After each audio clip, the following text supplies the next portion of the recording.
Fala aí, galera, beleza? Aqui é o professor Jadson Soares de Biologia e nós estamos aqui no nosso 35º vídeo da nossa playlist sobre genética. E o nosso assunto de hoje é esse daí, ó, a genética do câncer.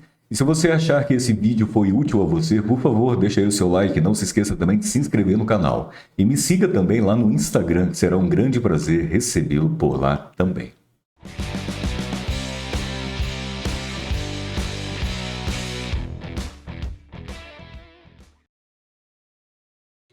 Bem, galerinha, para a gente começar então a falar sobre a questão da genética do câncer, a gente precisa entender um pouquinho melhor, antes disso, o ciclo celular. Então, vou falar para vocês rapidamente aqui, que quando eu coloco aqui, ó, eu poderia começar de qualquer ponto, mas vamos lá, eu vou começar aqui em G1. Aí você tem então o período G1, depois do período G1 você tem o período S, e o período S, além dele, você tem o G2. Esses três períodos, G1, S e G2, compõem então aquela fase na qual a célula não está se dividindo, que é a intérfase. E quando você pega, então, você tem aqui a divisão propriamente dita, que nesse caso aqui, para completar o ciclo, é a mitótica. Então você tem mitose, acabou a mitose, logicamente a célula volta para G1, depois de G1, S, depois de S, G2, e depois de G2, mitose e assim por diante, ok? Então, quando nós pegamos então aqui esse ciclo celular, você tem alguns pontos aqui que são chamados de checkpoints. Esses checkpoints aí, esses pontos de checagem, né? Você tem ali um que está dentro de G1, e logicamente você antes de S, e depois você tem outro ali, o checkpoint, que basicamente está dentro de um período chamado de G2, logicamente antes da mitose. E esses pontos de checagem, eles são extremamente importantes para a célula. Por quê? Porque ali dentro daqueles pontos de checagem, você tem proteínas que são inibidoras. Essas proteínas inibidoras, inibidores de quê? Né? Inibidores do próprio ciclo celular. Ou seja, literalmente elas impedem com que a célula simplesmente progrida dentro desse ciclo. E, logicamente, impedindo com que ela se divida. Só que, além disso, você tem proteínas aqui também que são estimuladoras. Porque, logicamente, tem hora que a célula precisa não se dividir, mas tem hora que ela precisa se dividir.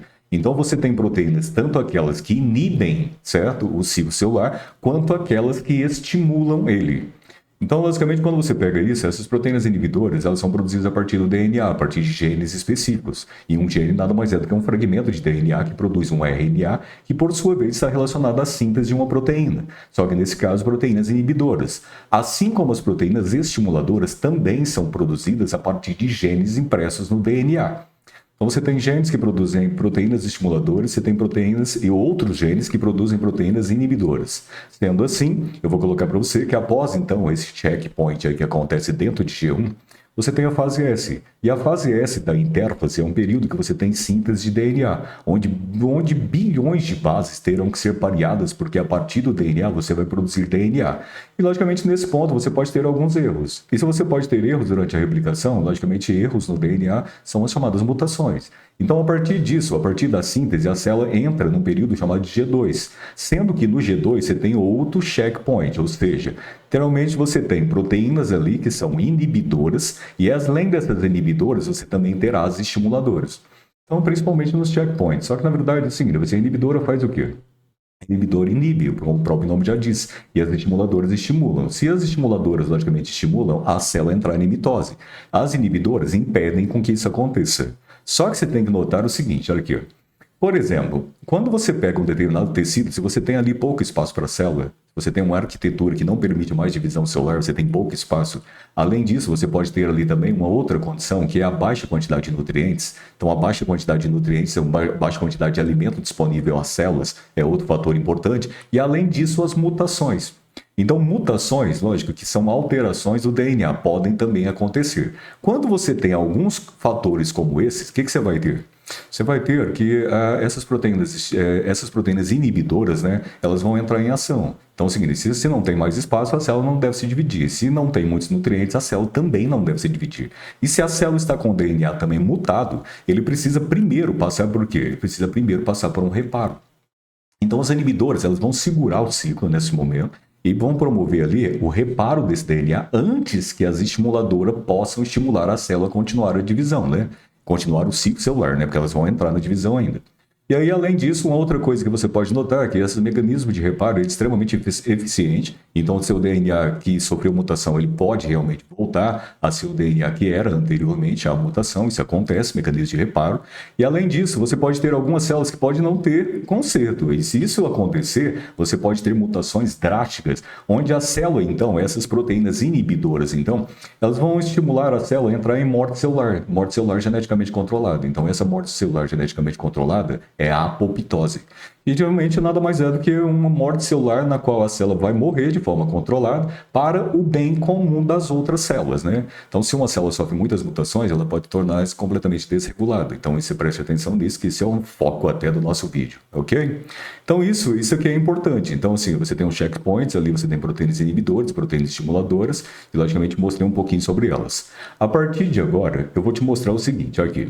Quando você fala sobre genética do câncer em si, então você tem que lembrar o seguinte, o câncer é uma doença genética. Por quê? Porque basicamente ele surge a partir de mudanças do DNA e, logicamente, por mutações. E tem um vídeo anterior a esse, logicamente, uma introdução ao câncer. Se você não viu, volte lá, que complementa, né? Esse daqui vai complementar o outro. E aí você tem dois tipos básicos de genes, duas categorias básicas ali, que são chamados genes supressores de tumores e os chamados proto-oncogenes. Agora, esses genes supressores de tumores, o que eles fazem, né? Então, eles são fragmentos de DNA que produzem RNA, que por sua vez eles produzem proteínas. Só que as proteínas produzidas por esses genes supressores de tumores são proteínas inibidoras. Ok? Então eles paralisam o ciclo até que a célula tenha as suas mutações consertadas, ou até que haja espaço suficiente para novas células, ou até que você tenha nutrientes disponíveis para todas as células. Então é assim que funciona. Só que além disso, você tem ali os chamados proto-oncogenes. Agora, quando você fala sobre proto-oncogenes, né, eles por si só, eles produzem proteínas, cara, que são estimuladoras, que fazem com que a célula caminhe dentro do ciclo celular e complete as suas divisões celulares. Só que, na realidade, o que você tem aqui, né?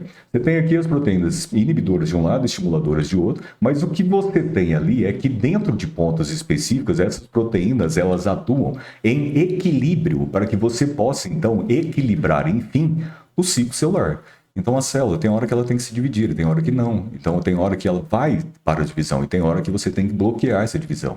E quando você faz isso, quem gera esse controle são essas proteínas produzidas por esses genes.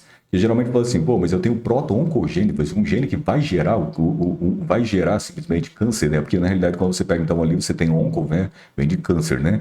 Então, assim, na realidade, o papel dele não é gerar câncer, o papel dele é estimular as células a se dividirem, assim como você, logicamente, precisa dessa função. Só que as suas células não têm que se dividir sempre. Existe um momento de parar. Então, quem para e quem estimula as células a pararem dentro do ciclo seria os outros, que seriam genes supressores de tumores, ok? E aí, sendo, então, essas duas proteínas trabalham em equilíbrio. Sendo assim, esses dois genes trabalham, essas duas modalidades de genes trabalham em equilíbrio. Só que a partir disso, o que você tem ali, né? Se dentro desse ciclo ali, você tem então que se essas proteínas trabalham em equilíbrio, você tem células sendo produzidas ao final do ciclo, só que são células não tumorais. Ok? São células, logicamente, naturais do seu corpo, não tumorais. Então, isso é importante. Então, para que você não tenha células tumorais, você tem que ter um equilíbrio entre essas duas. Agora, para a gente entender, então, enfim, como que o câncer em si, então, se origina, né? Então, por que ele é considerado uma doença genética? Os supressores de tumores, eles podem sofrer mutações. Só que quando eles passam por mutações, eles podem mutar com perda de função. Com perda de função, por isso que tem alguns autores que falam que essas mutações aqui, elas são recessivas, certo? Então, assim, com a perda de função, você tem que ter uma homozigose ali para que efetivamente isso aconteça.